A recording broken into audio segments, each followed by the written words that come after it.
Hey, what's up guys? It's me Anmorev again with another video, and today's video is the second episode of Facts, where I talk about facts about your favorite characters. And for today's video, it's Gaara's turn. So for my last video, I'll put the link down below where I talked about 20 facts about One Piece.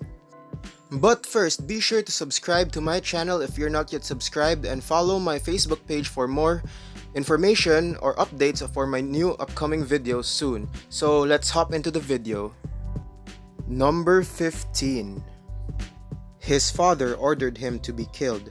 Gaara's father, Rasa, the fourth Kazekage, was a cruel man and a questionable leader.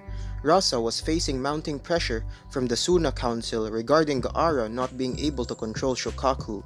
In an insane attempt to teach Gaara about pain and love, Rasa orders Yashamaru to secretly attack Gaara as a test over his control of Shokaku. Despite Gaara being only 6 years old, Yashamaru did as ordered but was defeated by him. Overwhelmed with grief by Yashamaru's final action and words, Gaara transformed into Shokaku and attacked Suna. While Rasa stopped the attack upon Suna with his gold dust, he realized he would never fully control Gaara and then ordered assassins to take out his son instead of completing the task himself. Number 14. Symbol. Gaara carved a symbol on his forehead following the attack from Yashamaru to emphasize self-love, but it actually had a dual meaning behind it. As a child, Gaara wanted the villagers of Suna to accept him despite their fears of him being a Jinchuriki. He was kind to the villagers and offered help towards them, but would accidentally hurt them because of his lack of control over Shokaku. Gaara would accept self-love as his fate until meeting Naruto. Shokaku's previous Jinchuriki had prophesied that someone would show him the overall meaning of the tattoos on his own hands. These were accept and heart. Gaara's tattoo, love, is a combination of these two kanjis. Number 13. His uncle became his aunt. Yashamaru shared many characteristics with his older sister Karura. Often looking identical to her in appearance, his fair skin, violet eyes, and blonde hair gave him a more feminine look that apparently left some confused as to his original gender.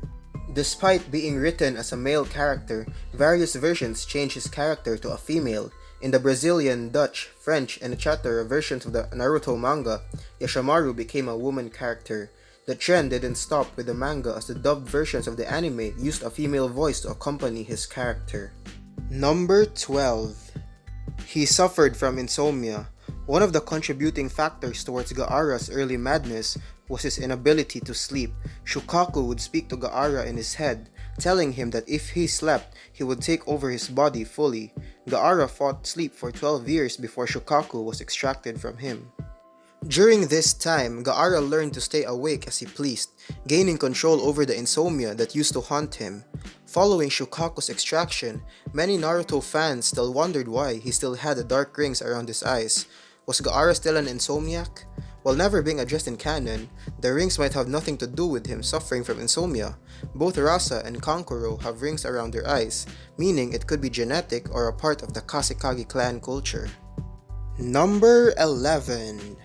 He used to have several earrings. In 2014, the Jinosho, or the 4th Naruto data book, was released and would feature an interview with Kishimoto about the creation of Gaara and the various adaptations he went through before becoming the character we know and love today. Kishimoto explains in this interview that Gaara had several earrings during his initial design, and was even presented that way in the early manga. He also explained that the initial design was difficult to draw on a regular basis. With the character arc of Gaara becoming one that Kishimoto wanted to expand upon, he adapted his style and removed the earrings to make it easier for him to draw.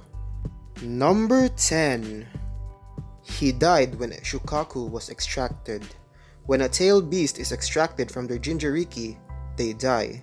There is no other way around it that has ever been presented in Naruto. Gaara is still alive today because he was resurrected by Chiyo, who happens to be the one who placed Shokaku in him originally under the orders from Rasa. This has led to a bunch of confusion among Naruto fans because Gaara still has the powers he did when Shokaku was one with him. While never explained in the timeline, one can assume that Gaara still has his sand powers because he learned how to control and own them during the extended time Shokaku was merged with him. Ironically, Gaara becomes more powerful over time after Shukaku was extracted, which is shown when he defeats and seals the second Mizukage in the World War arc. Number 9. He completed B-rank missions as a genin. In part 1 of the Naruto story, it's told that Gaara was trained from infancy as a weapon for Suna. Because of this, he never had a normal childhood and was forced to become stronger than other children his age. Having assassins trying to kill him at 6 only strengthened him, which allowed him to later take on B-rank missions with ease. Gaara would continue to excel during his younger days in the Chunin exams, where he would set a course record for the Forest of Death while never receiving a single scratch.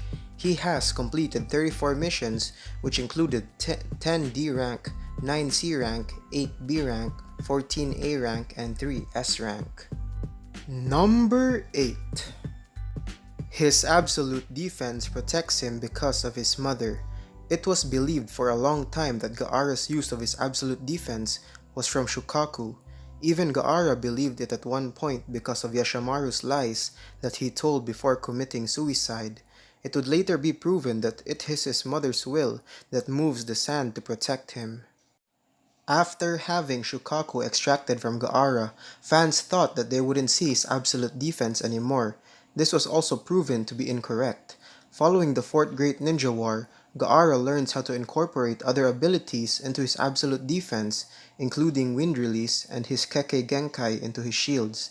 Gaara mixes metal particles into his shields of sand, which allowed him to guard against Jitsu used to exploit his sand's weaknesses. Number 7. The youngest Kage to be elected. Somewhere between the age of 14 and 15, Gaara would become Suna's 5th Kazekage. Gaara was extremely powerful at a young age, but that is only a part of the reason of why he became Kazekage. After losing to Naruto, Gaara realized that his way of thinking and living was flawed. Naruto inspired Gaara towards wanting to become Kazekage. Shortly after their battle, Rasa would die after being betrayed by Orochimaru. After the defeat of Orochimaru, Konoha and Suna would become allies. Gaara's newfound friendship with Naruto allowed these two villages to work together in a healthy way, while giving Suna purpose and strength in the community. The Suna Council also wanted to keep the Kazekage bloodline as the seat of power, choosing Gaara over his siblings because of the control he had now over Shukaku. Number 6. Drug Addict. Kishimoto revealed in an interview found in the databook that Gaara had originally been a much different character than the one we know today. According to Kishimoto, he was an elite 7-year-old ninja named Kumomaru who would have abused drugs to push his physical abilities beyond their natural limits. Man, imagine being a drug addict at the age of 7. His name then became Kotaro after Fuma Kotaro, but Kishimoto's editor didn't like it and suggested using Gaara instead. Number 5. Rarely uses taijitsu. Gaara's score totals according to the databooks in taijitsu was a 1 out of 5 for part 1 of Naruto and only increased to 2 in future parts. Because of his sand powers, which became adapted during his youth, Gaara learned to battle without getting close to his opponents. He also has large reserves of strong chakra, which didn't go away after the extraction of Shukaku. This enables him to use his powers in ways that other ninja can't, due to the fear of depleting their chakra. Now getting close to his opponents during battle was also a survival technique he learned at a young age. Even after becoming the 5th Kazekage, Gaara would continue to avoid close contact when possible. Number 4. The adoptive father of Shinky. The Kazekage lineage is important to the Suna Council. Every son born into the bloodline was expected to marry in order to produce an heir. Gaara, however, had no intentions of being with anyone. The council knew that if he was to die, then Konoha's Shikadai Nara, the son of Shikamaru, might take control. Shinky has an observant eye, can use magnet release Kekkei Genkai to control iron sand, and can create a sand platform attached to his cloak. Apparently, the Suna Council has accepted Shinky as an heir to Gaara if he was to die, and he is listed as a shinobi of Sunagakare's Kazekage clan. Number 3. Rock Lee was the first to land a punch on Gaara.